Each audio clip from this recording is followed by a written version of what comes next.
For thousands of young people, the prospect of going to school every day and facing their peers makes them terror-stricken. Even social networking on the internet can be a source of ridicule and harassment. Today on Family Matters, a heart-wrenching look at bullying.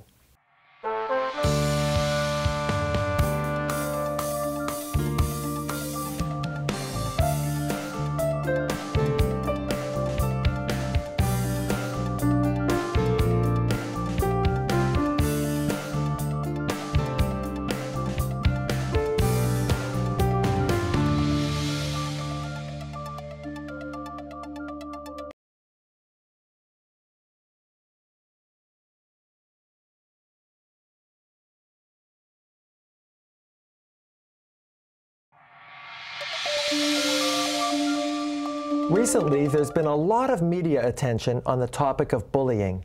Why has this become such a serious problem? Who's to blame for it? What role do parents, schools, and the community and the media have to play? And how should bullies be dealt with?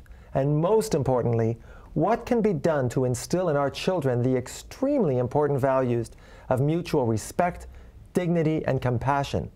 Our first guest is journalist, author, and college professor Hank Nuwer. Hank, thanks for being on the show. Oh, thank you for having me. You have been examining the issue of bullying since 1978 in the context specifically of hazing and initiation rituals in colleges and university fraternities and sororities, correct? Correct. What sparked your interest in that topic? Well, there was a death at the University of Nevada at Reno when I was a graduate student where I saw two of the initiations where alcohol was poured down somebody, and while I intervened to have them walk the young man in the second case, I didn't report it. They did it a third time. John Davies was taken out to Pyramid Lake and died, and a second pledge had brain damage and later was killed crossing a street in Reno. So at that time I approached human behavior because I wanted to write about the bystander effect with hazing. And that really launched a career and has made you a world expert on hazing and bullying in general. I think it's important to draw the distinction between regular initiation activities and bullying. When does initiation become bullying? Well, there's nothing wrong with initiation. When someone gets into a fraternity, it's basically a kind of Masonic rite, which is read and kind of quasi-religious ceremony.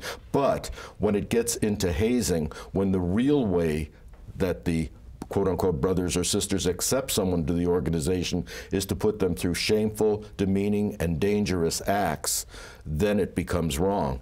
Because in that particular case, groupthink can take over, and the individual can either wind up wounded with trauma, actually dead because of alcohol or beatings or accidents, or scarred for life because they've given in to a practice that they consider corrupt and shameful. So it seems to me that the act of initiation into an organization, which is supposed to make you feel included, when the activities that you're putting the person through are actually exploiting them and making them feel excluded, is that a fair definition of bullying? Bullying is not to let them into the group in any way, shape, or form. So, for example, at Trumbull High School, when objects were placed in a student's body because he was a special ed student and the football players didn't want him there, there's no hazing there at all. That is pure and simple bullying in its worst form. And what do you refer to as groupthink? Well, what do you mean by that? I interviewed in 1978 Irving Janis, who came up with the groupthink theory to explain the Bay of Pigs fiasco. It is the idea that for group solidarity, that you will all agree, you will all come to a conclusion that involves even some dishonesty, and afterwards you will circle the wagons to protect one another. So the groupthink with fraternities, for example, is when they give the exterior of responsible organizations, but behind closed doors, they are walloping pledges or making them drink. It seems to me that until very recently, universities and colleges turned a blind eye to this. They must have known that this extreme behavior was going on right under their noses, but didn't seem to do anything about it. Right. My first book came out in 1990, which was called Broken Pledges, and the blowback from university officials was tremendous, and fraternity people. Over the years, it's gotten better, particularly as younger people who've been educated as student affairs professionals get into it. And right now, I'm kind of proud that there's the Hank Nuwer Anti-Hazing Award, which is given out by hazingprevention.org for those institutions or individuals who try to change the system for the better. I also want to point out you've written 2 other books that I've had the pleasure of reading. One of them is Wrongs of Passage, a harrowing account of some of the activity that takes place in North American colleges and universities. And the other is called The Hazing Reader, also a very disturbing account of what young people find as entertainment and enjoyment in terms of victimizing their peers. They really were very, very disturbing. I want to ask you, what is the connection, do you think, between bullying and binge drinking? Well, it's a little bit more with hazing and binge drinking, because in a 7-year period, 82% of the cases I tracked where someone died in a hazing incident had alcohol involved. It's a matter of the litmus test for manhood being able to drink a fifth or even more of alcohol. You'd be surprised to know that the deaths have had a blood alcohol content up to 0.52 in a death of Ben Wynn at LSU. That's Louisiana State University in the United States. You mentioned manhood. Is this strictly a male phenomenon? No, it is not. In terms of a survey that I was involved with for the NCAA at Alfred University, women were hazing just about as much as men in athletics. The issue is, however, that men take it a lot further, that men are trying to show their masculinity by drinking copious amounts or taking hits with paddles or canes to show that they belong to the organization. And I would imagine it's not just alcohol. In some cases, there are probably illegal drugs involved as well. There was at one North Carolina university. The young man told me, "We were a gang, Hank. We were a gang. We had to procure drugs for the gang members as part of it, and cigarettes and alcohol and other things, gifts that were to be given to the older members." Well, it's pretty clear to me that bullying doesn't just start in college and university. It also can occur much, much younger. We're going to take a break. When we come back, we will return with Hank Nuwer and talk about bullying among young children. Stay with us.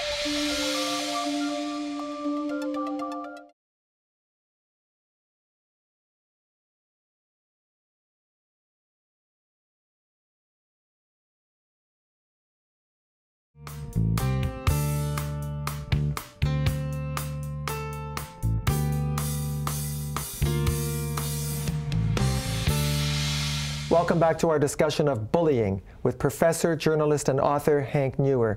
Hank, we've been talking about college situations. What kind of children become bullies?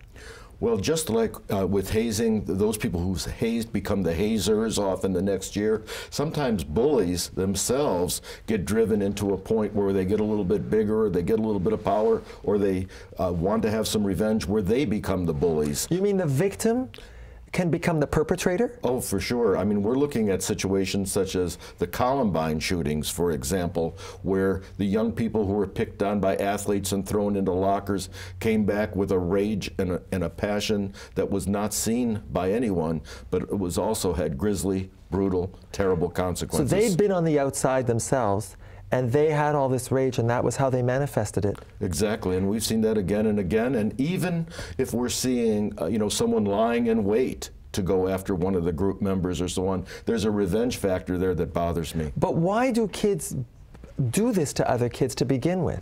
Well, we're all talking about domination here and some aggressiveness, which is natural in a way. That's why we encourage our young people to go into sports. But what's happening here is a power struggle at a very, very early age that I find distressing as a father and grandfather. But I think it's also anger. I think there's so many kids that have so much anger and rage within them. I certainly see it as a family court judge. Kids who are being exposed to parental conflict. Their parents have separated. There's a custody battle going on. These kids are angry, and they get aggressive. And they're modeling what they see at home. I mean, I heard a recent story about a young man who went through counseling, heard this last Saturday, about slapping his girlfriend. He said, well, that's what Dad does to my mom. He was genuinely surprised because he had seen it at home. Some people draw a connection between bullying and fatherlessness, although what you're just saying suggests that if you have a father who is a bully to your mom, you may want to emulate that behavior yourself when you grow up and become a bully. Sure, but an absentee father is just as bad, in my opinion, because you're looking to television, the media, or your powerful friends who may be bullies for your role model, for the way you behave. What kinds of kids get bullied? Often they are kids who are perceived of as gays, maybe a little bit effeminate, haven't really grown into themselves yet, but also super smart kids. There's a tendency for super smart kids to want to downplay what they're doing if they're not athletes. You mean the geeks? Yeah, the geeky geeks. Kids get bullied? Kids that are perceived as gay get bullied? Sure, and also students who are hyperactive. The hyperactive students are considered maybe a nuisance, and the teachers themselves may be coming down on them, which opens these young people up for abuse by their peers. If their teachers are treating them that way, why not the group? Well, I would think that if kids that are perceived as gay are being bullied, this homophobia among the bullies is coming from somebody. What role do parents have to play in all of this? Well, it's what you hear at home. It might be well-meaning religious people who are talking about being gay being a wrong thing, or as it's perceived, but there are slur words. That's not well-meaning. That's not in my opinion. How about if we call it not so well-meaning? But yeah. The idea of the slurs and the things I that think would bother intolerance us. of any kind is not well-meaning. And the thing is, whether it's military being sent over to Vietnam for nicknames or to Afghanistan, the slurs and the names that are invented are not only hurtful, but they tend to make the victim look not like a human being to the group. You dehumanize the other person. Exactly. And kids can be very cruel, and I don't think parents realize that kids are listening to what they say. Right. It's almost like you just think of a group of reindeer or so where one goes down and the rest are ignoring it. To me, it's also troubling that the bystanders don't step in. When they see someone being bullied and they don't think they have the power or the strength to change it, or think they're the only ones who feel that way, they feel a little bit corrupt and bad about themselves for allowing this to occur, maybe with a special ed kid, to move it to another area. Do you think schools deal with bullying well enough? I don't think so. I mean, a recent one at Arsenal High School in Indianapolis, which was a very, very tough situation, was where a young man who was openly gay was bullied by a big group of students.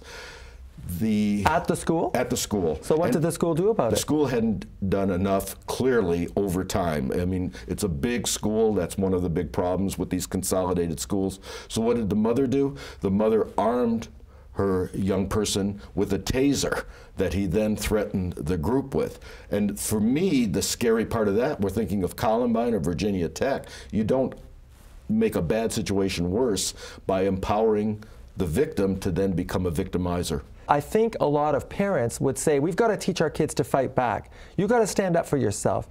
Yeah, I think there's a difference in self-defense, which is a very positive thing, because along with the teaching of self-defense, you learn honor and respect and boundaries.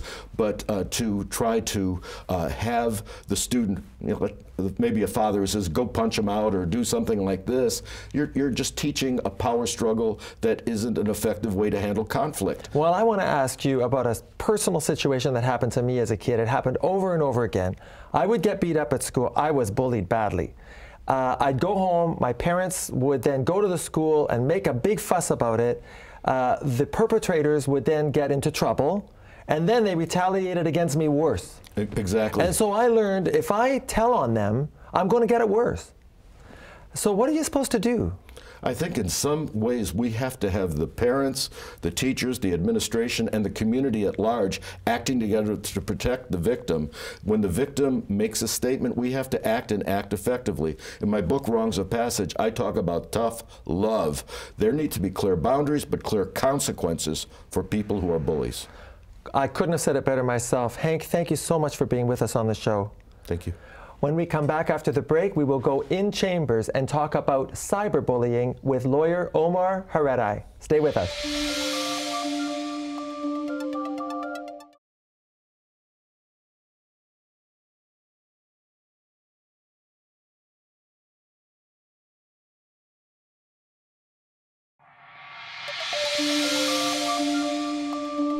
We're in chambers with my next guest, lawyer Omar Haredai, who specializes in internet and social media issues.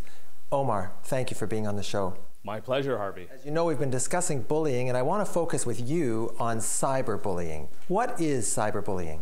Cyberbullying, we see all of the type of bullying activity that we saw previously. It's now online, and it can be a very, very powerful tool because of the amount of time that young people spend online these days. But the bullying aspect of it, what are they doing? They can be teasing, they can be mocking, they can be pointing fun at people. One of the more insidious ways that we see this happening is they'll create a fake Facebook profile, for example, using the person's real name and using Photoshop pictures of them doing humiliating things. And then they spread this around to the entire social circle of the young person. So all the friends, everybody at school, everybody that they know in real life is then making fun of them on this online profile. Is there a way to know the identity of a person that's doing this? The problem is that you may have kids who are doing this activity in one city. The company that owns a social media platform is an entirely different city, and then the order that you have to issue against the ISP provider is even sometimes in a different country. So well, what order are you talking about? Well, you'd need to get a court order to compel sometimes these companies to provide the IP address or the owner behind the IP address. So the question then becomes, if they're doing it from their home computer, it's very, very easy to identify them. But what happens then if the IP address traces back to the school? Well, we know that it was one of their peers in school anyways, and there's no way, or it's very difficult, to be able to identify which specific student has done this activity. But this kind of activity has led to very tragic circumstances in some cases. It has. In fact, in the news, it seems to be more and more prevalent that we hear of suicides and very serious emotional trauma that's caused because of this embarrassment that you've been talking about. Shouldn't there be some easier way to identify the identity of somebody who is using the internet for what I think is a criminal purpose? Yeah. Well, one of the things that parents are doing is that they're letting the schools know that this is happening. So it's a good idea to keep a very close mind or close eye on your teens to look for those signs of depression that may be indicative that this type of activity is occurring. What the schools can then do is they can see the Facebook profiles that are being used by people as their personal profiles and then adding to the conversation. So they're laughing and they're saying, ha ha ha, yeah, so-and-so is such a blank, right, and adding to the bullying. They can identify those individuals and pull them in for discipline. What can parents do to protect their children from this kind of exposure and perhaps even the parent of a bully? The only thing you can really do is to have a conversation with the children. The reality is that the majority of the bullying actually happens on cell phones, which children are carrying with them at all times. And so it's very difficult for those parents to monitor the use of those cell phones. But it seems to me that there need to be boundaries, there needs to be some reinforcement of negative behavior with some kind of sanction that prevents children from using these technology instruments, if you will, to victimize other kids. There should be, and I think part of that is that our legal systems and our school boards are becoming increasingly aware of the seriousness of this activity, and so they are tightening it up. The parents themselves, though, again, it comes down to communication, just need to be able to express to their children how they should not be encouraging this behavior and hopefully not initiating it themselves. And if kids are using computers at school, you said, for improper purposes, can the schools do something to limit the way in which the computer is being used or the internet part of it is being used? Certainly. So a lot of schools are then blocking social media platforms like Facebook or Twitter. I don't know if that's necessarily the solution. What's probably a more focused approach is to require login. So when students log into their actual computer using a specific account, if there is some inappropriate activity that occurs, they can trace it back to a specific student. What about the social media sites themselves, like Facebook? Do they take any responsibility? Can they take action?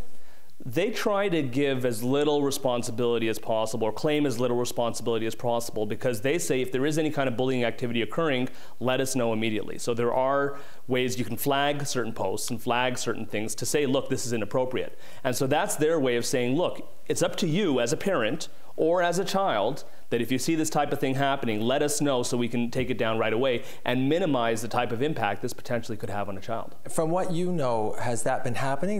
Are they responsive, and will they take it down? It does happen. It happens all the time. I think one of the examples that we're seeing now is that when someone dies, for example, their Facebook account can live on. And so there's been the cyberbullying where students will actually say that one of their colleagues has died and will notify Facebook pretending to be a family member, and so Facebook will then deactivate the account and send out a message saying this person has died. You can imagine the shock and trauma that occurs to everybody who's connected with that individual then.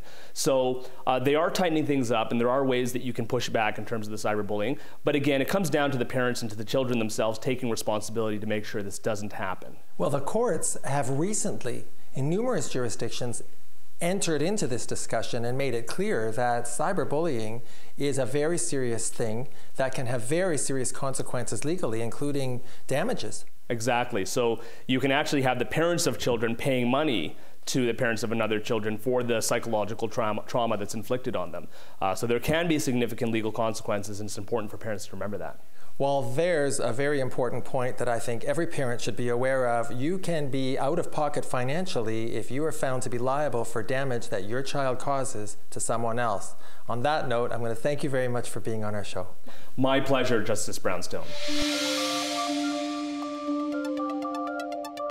I'm Lauren McLean. Today in Q&A, our question is, my spouse and I just separated, and I want to use our frozen embryos to get pregnant, but he disagrees. Who wins? Assisted reproductive technology has brought joy to many infertile couples, but it's also created emotional disputes over what happens to those frozen embryos that the parties intended to use to have children when the parties divorce. The law is clear that this type of dispute is not a child custody case, but rather it's a property division case. Frozen embryos are very special kinds of property with life potential and are obviously entitled to the highest respect. I call the frozen embryos potential persons in waiting. The judge deciding your embryo dispute will use a balancing test that takes into account your spouse's right not to be forced to have a baby after divorce against your right to have that child. Some judges have decided that the embryos should be destroyed unless using them is the only way for you to have a child. But still others have said that the embryos should remain frozen until you and your spouse can agree on what to do with them. Thanks for watching. For extended interviews and exclusive content, please visit our website at familymatterstv.com. If you'd like to submit your legal question to our Q&A, go to advicescene.com. I'm Justice Harvey Brownstone. See you next time.